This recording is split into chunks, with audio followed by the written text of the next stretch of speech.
उज्जवलपुर देसी रियासतों में से एक था, जहाँ कभी राजा महाराजा का शासन हुआ करता था। प्राचीन समय में विद्युत की सुविधा नहीं थी, इसीलिए रात्रि के समय वहां पर मशालें जला करती थी। मशालों की रोशनी से अंधेरी रात भी रोशन रहती थी, इसीलिए रियासत का नाम उज्जवलपुर पड़ गया। उज्जवलपुर यूं तो अपने राजसी ठाट बाट के लिए जाना जाता था, पर एक और खासियत इसे विशेष बनाती है।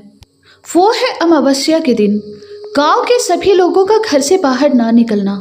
अमावस्या के दिन गांव की सूनी गलियां, बंद बाजार और सभी घरों के बंद किवाड़ ऐसा दृश्य बना देते मानो गांव में कोई रहता ही ना हो।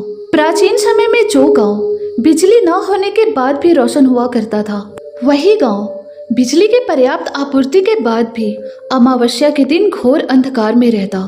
किसी भी घर से प्रकाश की एक किरण भी निकलती दिखाई न पड़ती। उज्जवलपुर की अमावस्या की रात इतनी भयानक लगती, जिसकी कल्पना मात्र से ही रूह कांप जाती। सूनी सड़कें, शांत वातावरण और साए साए करती हवाएं दिल दहला देती। हवा के चलने से बरगद के पेड़ के पत्तों की सरसराहट उन सन्नाटे में भयानक ध्वनि करती। सुनसान सड़कों पे कुत्तों के रोने की आवाज गांव वालों के हृदय में भय पैदा करती। सूर्यवीर हर साल गर्मी की छुट्टी में अपने ननिहाल उज्जवलपुर आता और हर वर्ष ही अमावस्या पर गांव को अंधकार में डूबा देखता। अब वो सजीला नौजवान था, जिसकी रुचि अमावस्या का रहस्य जानने की थी। वो अक्सर अपने नाना नानी से इस विषय में बात करने की कोशिश करता, पर उसके नाना नानी किसी न किसी बहाने उसकी बात टाल दिया करते। सूर्यवीर भी कुछ कम शरारती न था। अमावस्या का रहस्य जानने के लिए उसके दिमाग में एक युक्ति सूझी। अमावस्या की रात्रि थी। सूर्यास्त के पूर्व ही घर के सभी सदस्य भोजन आदि से निवृत्त हो गए थे। सूर्यास्त होते ही घर के सभी दरवाजे खिड़कियां बंद कर दी गई। दरवाजों और खिड़कियों पे पर्दे डाल दिए गए। रात में करीब 9 बजे के लगभग सूर्यवीर ने अपने मोबाइल का टॉर्च ऑन कर दिया, जिसे देखकर घर वाले भयभीत हो गए। वो सूर्यवीर से अनुनय विनय करने लगे कि वो टॉर्च को तुरंत बंद कर दे। सूर्यवीर ने टॉर्च को बंद करने की एक शर्त रखी कि उसे अमावस्या का रहस्य बताया जाए। सूर्यवीर की जिद के आगे नानी ने घुटने टेक दिए और नानी उसे कहानी सुनाने को तैयार हो गई। कहानी सुनाते समय नानी ने पहले भगवान श्री राम का स्मरण किया। सभी ने जय श्री राम के जयकारे लगाए। नानी गंभीर स्वर में कहानी सुनाने लगी। बात उन दिनों की है जब देश की आजादी के लिए भारत छोड़ो आंदोलन चल रहा था। स्वतंत्रता प्राप्ति के लिए लगभग हर घर से स्त्री और पुरुष भाग लेते थे। जमुना देवी के पति भागीरथ भी स्वतंत्रता सेनानी थे। भारत छोड़ो आंदोलन में उन्होंने भी बढ़ चढ़ के हिस्सा लिया था। आंदोलन के दमन के लिए अंग्रेजों ने आंदोलनकारियों पर लाठियां बरसाई। भागीरथ के सिर पे गंभीर चोट आई और उनकी मृत्यु हो गई। उनकी मृत्यु के बाद जमुना देवी की जिंदगी में मुसीबतों की शुरुआत हो गई। बेटा बहू उन्हें छोड़कर चले गए। अपना गुजारा करने के लिए जमुना देवी ने चूड़ी की दुकान लगा दी। कुछ भले मानस उनकी सहायता करने के लिए कुछ चूड़ियां खरीद लेते। एक समय की बात है, अमावस्या के दिन सुगना प्रातः काल ही चूड़ियां खरीदने जमुना देवी के घर पहुंची। द्वार बंद था। सुगना ने दरवाजा खटखटाया। जैसे ही जमुना देवी ने किवाड़ खोला, उनकी नजर सुगना पे पड़ते ही सुगना धड़ाम से नीचे गिरी और उसके प्राण पखेरु उड़ गए। पूरे गांव में ये अफवाह फैल गई कि जमुना देवी डाकन है।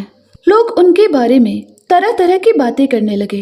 कुछ एक तो अपनी मन घड़न कहानियां सुनाकर गांव वालों के मन में भय पैदा करने लगे। एक दिन संयोगवश अमावस्या के दिन ही जब जमुना देवी सुबह अपने घर से जल भरने निकली, तब उनकी पहली नजर एक पेड़ पर पड़ी, जहाँ बैठी चिड़िया उनकी नजर पड़ते ही जमीन पर आ गिरी और तड़पते हुए उसने दम तोड़ दिया। चौपाल पर बैठे बुधिया ने ये दृश्य देख लिया और वो वहां से भाग गया। वो दौड़ते हुए पूरे गांव में यही कहता गया कि डाकन ने चिड़िया का शिकार कर लिया। गांव वालों ने जब ये सुना तो सभी लोग हाथों में लाठियां लिए एक जगह एकत्रित हो गए। सबने ये तय कर लिया कि आज इस डाकन की जीवन लीला ही समाप्त कर देंगे। सब जमुना देवी के घर की ओर चल दिए। उनके झुंड का नेतृत्व एक साधु कर रहा था, जो कुछ दिन पहले ही गांव में आया था और उसने भी गांव वालों को खूब भरमाया कि जमुना देवी डाकन है। कमर पे मिट्टी का घड़ा लिए जमुना देवी सामने से आती दिखी तो लोगों ने उसे घेर लिया। साधु ने उनके ऊपर भस्म छिड़क दी। गांव वालों ने जोर जबरदस्ती करके उन्हें एक पेड़ से बांध दिया। मानवता को शर्मसार करते हुए गांव वालों ने उस बूढ़ी बेबस महिला के ऊपर पत्थर फेंकना शुरू कर दिया। इस दृश्य को देखकर भोला, जो कि 12 वर्षीय बालक है, अपने पत्थर फेंकते पिता से पूछने लगा, अम्मा जी को क्यों मार रहे हो? भोला के पिता ने कहा, बेटा ये औरत मनहूस है, इसकी नजर पड़ते ही किसी की भी मृत्यु हो जाती है। आज ही एक चिड़िया इसकी नजर पड़ते ही मर गई। इस पर भोला ने कहा, बाबा वो चिड़िया तो मेरे निशाने से मरी थी। भोला की बात सुनकर पथराव करने वालों के हाथ रुक गए और सभी भोला की ओर आ गए। साधु ने कहा, ये बालक झूठ कह रहा है। तो भोला ने कहा, आप खुद देख लीजिए। ये कहता हुआ भोला दौड़ के पेड़ के पास गया और पेड़ के नीचे से मरी हुई चिड़िया को उठा लाया। चिड़िया के पंख पर भोला के बंदूक के छल्ले का निशान था। उस लहूलुहान चिड़िया को देखकर गांव वाले शर्मिंदा हो गए। जल्दी से उन्होंने जमुना देवी की रस्सियां खोली, पर बहुत देर हो चुकी थी। जमुना देवी की मृत्यु हो गई। साधु अब भी मानने को तैयार न था कि जमुना देवी डाकन नहीं थी। उसने गांव वालों से कहा, सुखिया की औरत भी तो इसकी नजर पड़ते ही मर गई थी। भीड़ से दूर खड़ा सुखिया सारा तमाशा देख रहा था। गांव वाले उसके पास गए और उन्होंने उससे पूछा, सुखिया तेरी पत्नी की मृत्यु कैसे हुई? तो सुखिया ने कहा, उसे दिल की बीमारी थी। डॉक्टर ने कह दिया था कि वो कुछ ही दिन की मेहमान है। मरने से एक रात पहले ही उसने मुझसे रंग बिरंगी चूड़ियां लाने को कहा था। मैंने उसे रुपए देकर कहा था कि सुबह की पहली किरण के साथ ही मैं तेरे हाथों को रंग बिरंगी चूड़ियों से भर दूंगा। उसका उतावलापन ही उसे अगली सुबह जमुना देवी के घर ले गया। उन्माद के कारण दिल का दौरा पड़ने से उसकी मृत्यु हो गई। ये सुनकर गांव वाले सकते में आ गए। उनसे बहुत बड़ी भूल हो गई थी। उस दिन के बाद से आज तक अमावस्या के दिन सभी लोग घरों में अंधकार करके रहते हैं। गांव वालों का मानना है कि जमुना देवी की आत्मा पूरे गांव वालों से बदला लेगी। कहानी सुनने के बाद सूर्यवीर की आंखें भर गई। उसने तय किया कि आने वाली अमावस्या की काली अंधेरी रात को दीपों की जगमगाहट से वो उज्जवलपुर को रोशन कर देगा। घर वालों ने भी उसकी इस बात का समर्थन किया। शुक्ल पक्ष बीतने के बाद जब कृष्ण पक्ष शुरू हुए और अमावस्या का दिन आया, तब सूर्यवीर ने दिन में गांव वालों को एकत्रित करके एक सभा का आयोजन किया। वो एक शाम जमुना देवी के नाम से आयोजित किया गया, पर इस सभा में उपस्थित सभी लोग भयभीत थे। कुछ लोग सभा छोड़कर जाने लगे तो सूर्यवीर ने गांव वालों को ललकारते हुए कहा, यहाँ से वही लोग चले जाएं जो जमुना देवी को डाकन मानते हैं। ये सुनकर गांव वालों के बढ़ते कदम रुक गए। सूर्यवीर कहने लगा, हम भारतीय पूरे विश्व में शांति के कारण जाने जाते हैं। माँ समान आदर देते हैं। भारत माता की संतान हैं। लोगों की प्रेरणा से हमारे अंदर छुपा मानव मार दिया जाता है और हम एक शैतान का रूप धारण कर लेते हैं। कौन है वो लोग जो हमारे मन में नफरत का बीज बो देते हैं? ये वही लोग हैं जो अपने स्वार्थ को सिद्ध करने के लिए हमें मोहरों की तरह इस्तेमाल करते हैं।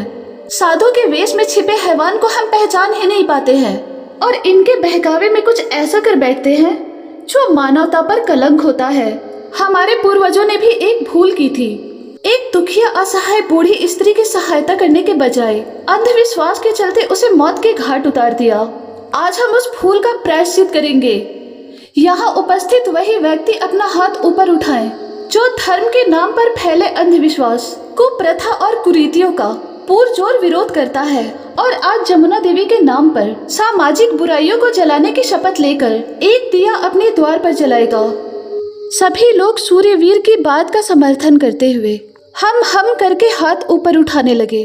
सूर्यास्त के बाद आज उज्जवलपुर के गली चौबारे, हर द्वार, हर घर दीपों की लड़ियों से जगमगा उठे। आज किसी घर का द्वार बंद नहीं था।